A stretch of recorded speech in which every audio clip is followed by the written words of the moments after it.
pataki kakanan raun ngai mbulo binaka. Ito toka na venga rabi mai verto na Canada. $100 sartu ngango. Pack and Save Supermarket na nomundo store bakavuvale. Hey, na meron ka kito kinilin ko. Wala, sinabaliwawang anda tubil.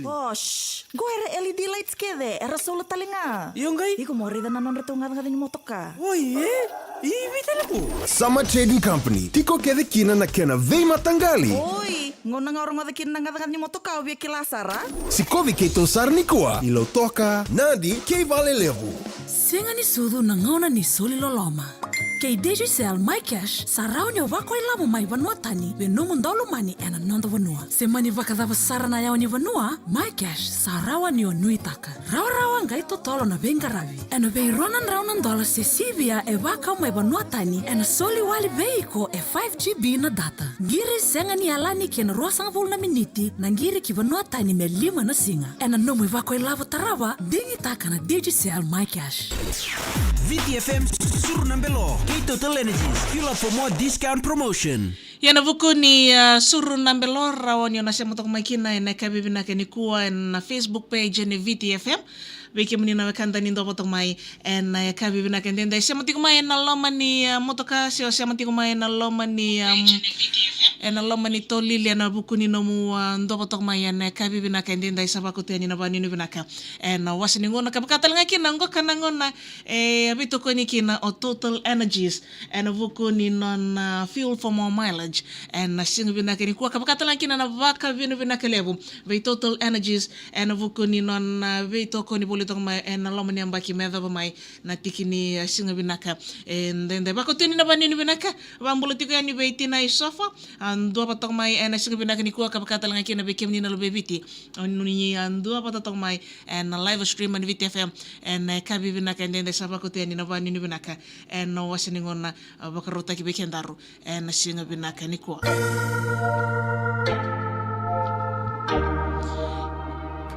ia beki muni na kanda ni sama tok mai na lama ni lori na buku ni ngole ndele ni abu se o sukutiko na daka ngarapiti ko poli na ve sto na nanda ponua wakoteni na bani ni binaka ena wasini ngona bakarota ki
Yana Viti FM manangono ni boto kubekianda itini karona miniti me 5 nakaloko.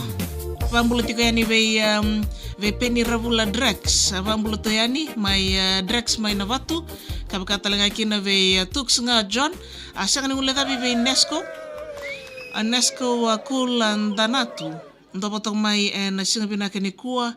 Kabakatalanga kina na baka nini binaka abir ke sarana lubebiti rasya matiko mai papiloni na ba nini binaka ngole tok mai na bukun ni kana marota kina singa na sudu ni botok ngango kendo na singa mendana da bayani kabakatalanga kina ba mbulo tumantanga ni berto nando botok ngoka mai na countryside mai Melbourne asya ngani ngole da bikina be tukai otamai tukana mai Saliandra mai na mosi kabakatalanga kina ba nini binaka ngole tok mai be Tux nga John en ka bibinaka ni ko bambulo tungani be waisea ambuna bichu ravoka ndo botok mai en kabibina kandenda kabaka kina bako sibi be kimne kasarna wakanda ni ndo botok mai en kabibina kanikuwa en vuku ni abisi mati boletong mai na loma ni motoka bakatal ngakina na loma ni mbasi isuka tiko ibale sia mati mai na loma ni stoa en vuku ni no mangaraboto kana boli en kabibina kanikuwa sa vakote ni no vani ni binaka en no masiningona bakarota ki babin binaka talanga en vuku no vetoko ni vekanda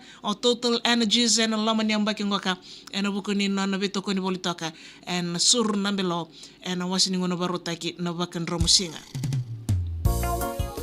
Ya boto kay tini na miniti me 5 nakaloko san may dapat ngakinan na sur nambelo na magatong may na 5 nakaloko na irongo may natumbanan ni Fiji Village en kabibinaka ni kwa.